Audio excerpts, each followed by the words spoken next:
ये आकाशवाणी है। अब आप विशाल शर्मा से समाचार सुनिए।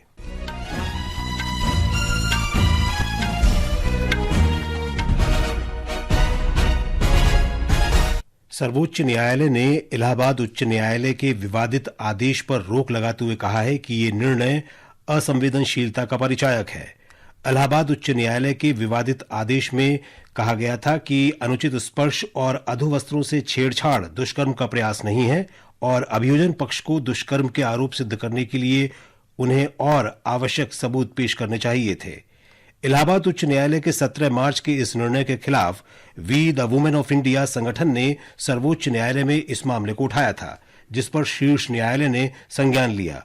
न्यायमूर्ति बीआर गवई और न्यायमूर्ति ऑगस्टीन जॉर्ज मसीह की पीठ ने कहा कि इससे इलाहाबाद उच्च न्यायालय के न्यायमूर्ति राम मनोहर नारायण मिश्रा में संवेदनशीलता की कमी लगती है। शीर्ष न्यायालय ने इस मामले में केंद्र सरकार और उत्तर प्रदेश सरकार से जवाब मांगा है। राज्यसभा के सभापति जगदीप धनखड़ ने कहा है कि देश में सभी संस्थाओं को मिलजुल कर काम करना चाहिए और संतुलन बनाए रखना चाहिए। सभापति ने सदन में शून्यकाल के दौरान ये टिप्पणी की।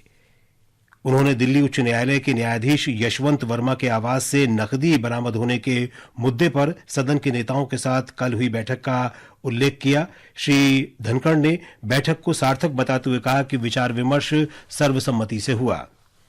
खाद्य और सार्वजनिक वितरण मंत्री प्रहलाद जोशी ने कहा है कि सरकार खाद्य पदार्थों में मिलावट की शिकायतों के खिलाफ सख्त और त्वरित कार्रवाई करती है।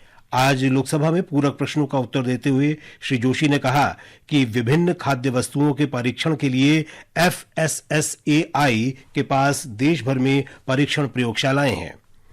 इलेक्ट्रॉनिक्स और सूचना प्रौद्योगिकी मंत्री अश्विनी वैष्णव ने कहा है कि सरकार ने भारतीय साइबर अपराध समन्वय केंद्र की रिपोर्ट के बाद 1410 गेमिंग साइटों को ब्लॉक कर दिया है। आज लोकसभा में पूरक प्रश्नों के उत्तर में श्री वैष्णव ने कहा कि केंद्र ने इस संबंध में कई कदम उठाए हैं। जो हमारी स्टेट लिस्ट है, लिस्ट 2, उसमें एंट्री 34 में बेटिंग एंड गैम्बलिंग आता है। तो राज्य सरकारों को इसका लेजिस्लेटिव फ्रेमवर्क बनाने का पावर है। कुछ राज्यों ने इसमें पहल भी की है और इसके अलावा भारत की जो नई न्याय संहिता है, भारतीय न्याय संहिता, उसमें सेक्शन 112 में भी इसमें एक्शन लिया जा सकता है। इसके साथ ही साथ कई ऐसे स्टेप्स लिए गए हैं जो I4C, उसके माध्यम से जहां से भी कंप्लेंट आती है, उस कंप्लेंट के बेसिस पे जो IT इंटरमीडिएरी रूल है, उसके हिसाब से 1410 गेमिंग साइट्स को ऑलरेडी ब्लॉक किया जा चुका है। भारतीय जनता पार्टी अल्पसंख्यक मोर्चा ने सौगात-ए-मोदी अभियान की शुरुआत की है। इसका उद्देश्य देश भर में 32 लाख गरीब मुस्लिम परिवारों को ईद के अवसर पर विशेष किट वितरित करना है। आकाशवाणी समाचार से बातचीत में भाजपा अल्पसंख्यक मोर्चा के राष्ट्रीय अध्यक्ष जमाल सिद्दीकी ने कहा कि अल्पसंख्यक मोर्चा सौगात-ए-मोदी अभियान के अंतर्गत जरूरतमंदों तक पहुंचने का प्रयास करेगा। केंद्रीय अन्वेषण bureau CBI Mahadev book online सट्टेबाजी घोटाला मामले के सिलसिले में छत्तीसगढ़, भोपाल, कोलकाता और दिल्ली में 60 स्थानों पर तलाशी ले रही है।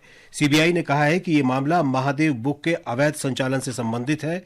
इससे पहले जांच एजेंसी ने कथित तौर पर 6,000 करोड़ रुपए के महादेव ऐप घोटाले के सिलसिले में आज छत्तीसगढ़ के पूर्व मुख्यमंत्री भूपेश बघेल के रायपुर और भिलाई स्थित आवासों पर छापेमारी की। CBI की टीमों ने भारतीय पुलिस सेवा के 4 अधिकारियों सहित 7 पुलिस अधिकारियों के परिसरों के साथ साथ कुछ पूर्व IAS और पूर्व मुख्यमंत्री के करीबी सहयोगियों के घरों पर भी छापेमारी की। दक्षिण कोरिया में जंगल की आग से दक्षिण पूर्व हिस्से में 24 लोग मारे गए हैं और 26 घायल हो गए। आंतरिक और सुरक्षा मंत्रालय के नवीनतम आंकड़ों के अनुसार 23,000 से अधिक लोगों को वहां से निकाला गया है। आग पर काबू पाने के लिए हजारों अग्निशामकों और लगभग 5,000 सैन्य कर्मियों सहित अमेरिकी सेना के हेलीकॉप्टर कोरिया में तैनात किए गए हैं।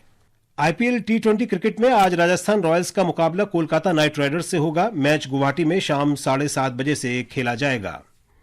मियामी ओपन टेनिस टूर्नामेंट के पुरुष डबल्स में आज यूकी भांबरी और उनके जोड़ीदार पुर्तगाल के नूनो बोर्गर्स क्वार्टर फाइनल मुकाबला खेलेंगे। उनका सामना ब्रिटेन की जोड़ी लॉयड ग्लासपूल और जूलियन कैश से होगा। इसके साथ ही ये समाचार बुलेटिन समाप्त हुआ।